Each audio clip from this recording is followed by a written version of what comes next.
Okay, good afternoon once again. Everything is okay. Once again, I'm Bashira by name. So today we are going to discuss about the challenges. Challenges one can find at work. Challenges one can face at work. There are so many challenges employees face at work, including the employers. It's not about only the employees, but still the employers also face challenges from the employees they employ. Because some employers, they interview, after interviewing and they expect something from you, then they get a negativity from an employee. So just because they lack the cost of recruiting again, and they're like, let us be patient because we don't have money to recruit other employees. So, but today I'm going to talk about challenges faced by the employees, not the employers. Yeah, there is overloading.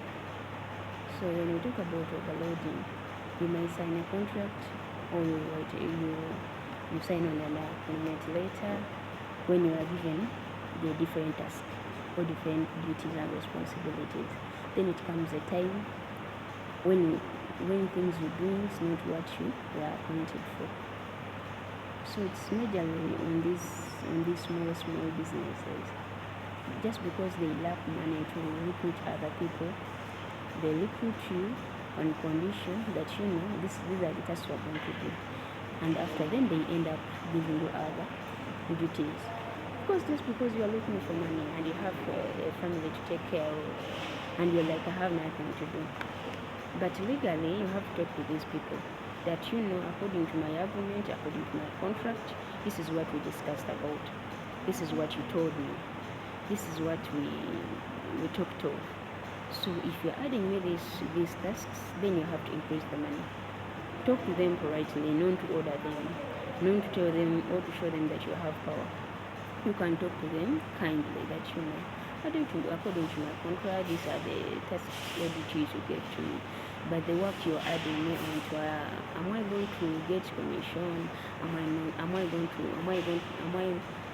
going to get allowances? Am I going to get extra money? So let the boss tell you that if I add you more work, I'm going to add you more money. If I add you more work, I'm going to give you the time fee, so that we on the same place.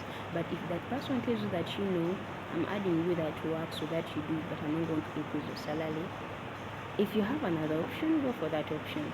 But if you don't have any other option, just still be on that job. Then there is also another challenge. We talk about bullying at work, because this happened to new people, new employees. If you are new, sometimes you get bullying employees.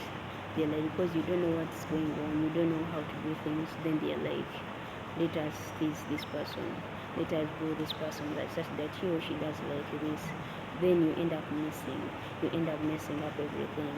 Sometimes you also make losses, because they can do it, then you end up making losses for the company, and you compensate for the loss. Instead of getting your salary to cater for your own dues, you end up compensating for the losses you have made because of your fellow employees. So another challenge we find is disrespect. Sometimes you might become an employee somewhere when you are older than those people you find there. You are around 40, you are around 45, 50. Then you find young employees like 20, 24, 25 to 30. Then those people they are like, this market is not so well. Let us do like this. Let us do this. So sometimes they also take you in that same range, and they don't consider you. So another thing, we talk about low salary. Sometimes we are given tasks as employees, but when it's not tallying to the salary we are getting, they might give you different duties and responsibility to care for, but if you tally it with the salary they are going to give you, they are not tallying. Then you find that it's giving you headache.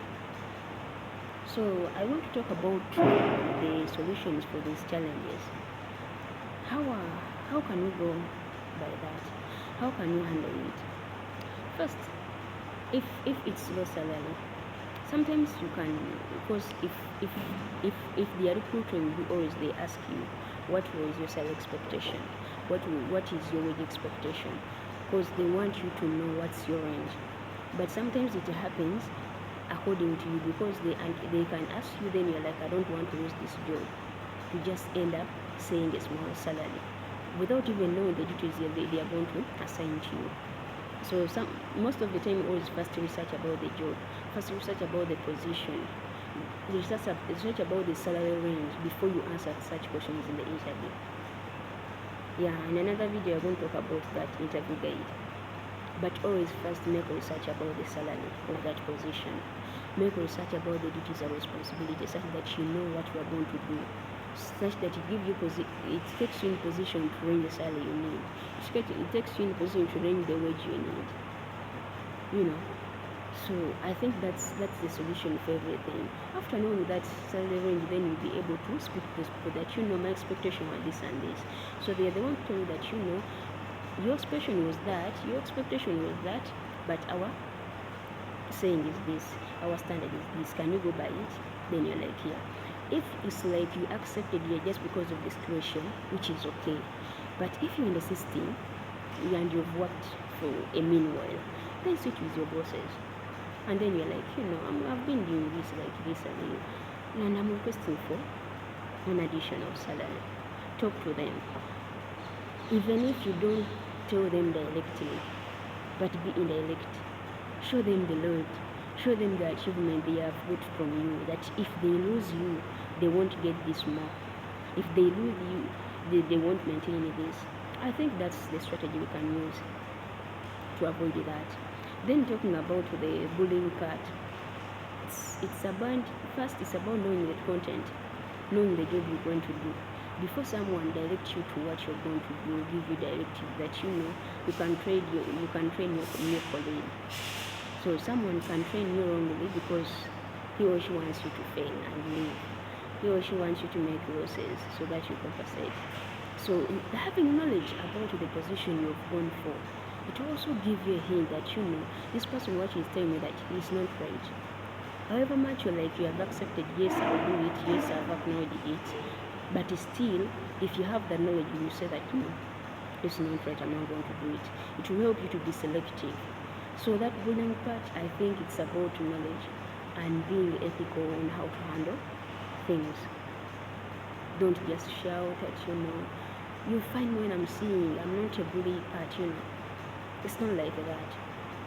Because what I know, action speaks louder than words.